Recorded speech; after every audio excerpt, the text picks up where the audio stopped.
Railway station पर अपने आलोरी के चारण समाज के एक सज्जन नीमच रेलवे स्टेशन पर बैठ करके रामायण के पन्ने पलट रहे थे, रामायण पढ़ रहे थे, क्योंकि वो चारुभुजानाथ के भगत थे, हर साल राम कथा सुनते थे।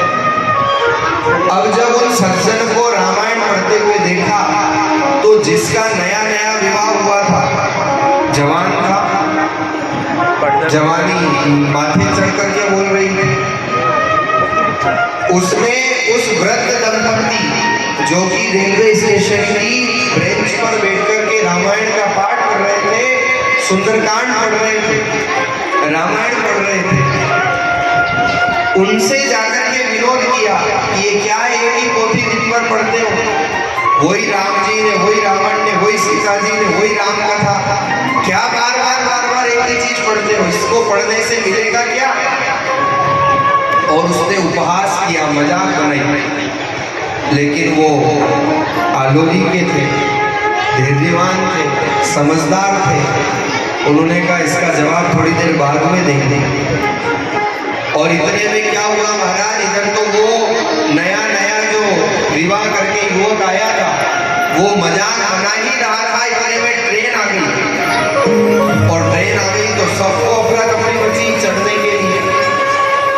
वो जो सज्जन महाशय थे उन्होंने भी अपनी रामायण मंगल की और ट्रेन में चढ़ गए।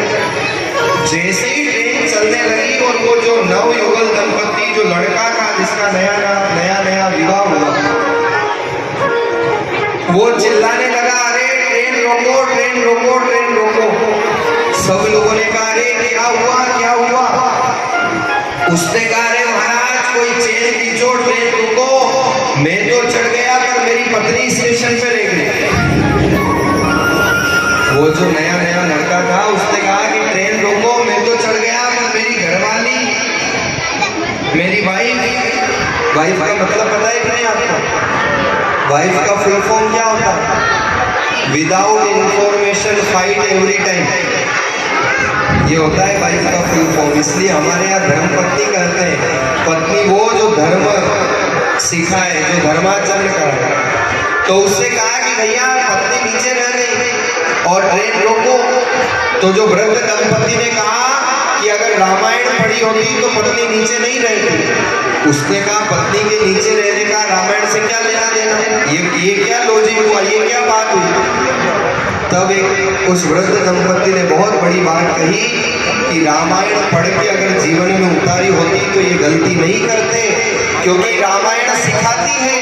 अरे राम जी जब यात्रा पे गए सीता जी को साथ लेकर, और यही केवट की नाव, और राम जी जब विराजमान हो रहे हैं, अभी अभी आप केवट प्रसंग सुन रहे हो, जब राम जी केवट की नाव में विराजमान होते हैं तो वहां पर राम जी ने क्या किया? सिया चढ़ाई चढ़े रघुराई।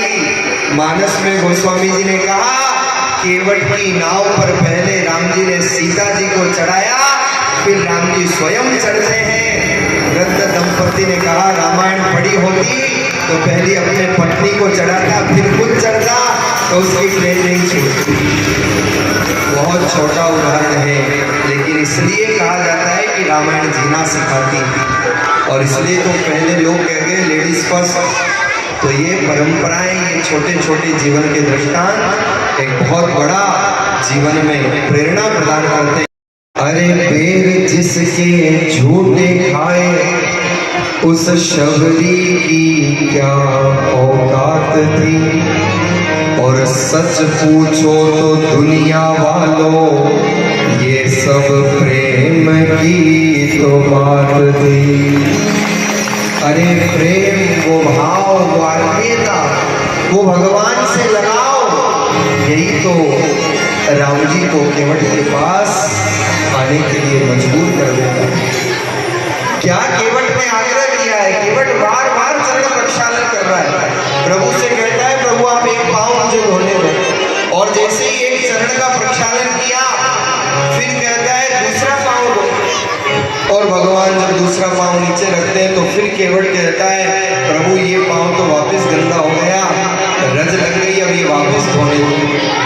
फिर जब दूसरा पाँव आता है तो फिर कहता है प्रभु इसमें रज लग गई। लक्ष्मण जी ने कहा कि ऐसे पाँव धोता रहा तो 7 जन्म तक यही पाँव ही धोएगा ही, और हमको भी आगे जाने नहीं देगा। लेकिन क्या केवट का प्रेम था, राम जी को भी आनंद आ रहा था चरण प्रक्षालन करने में, कराने में।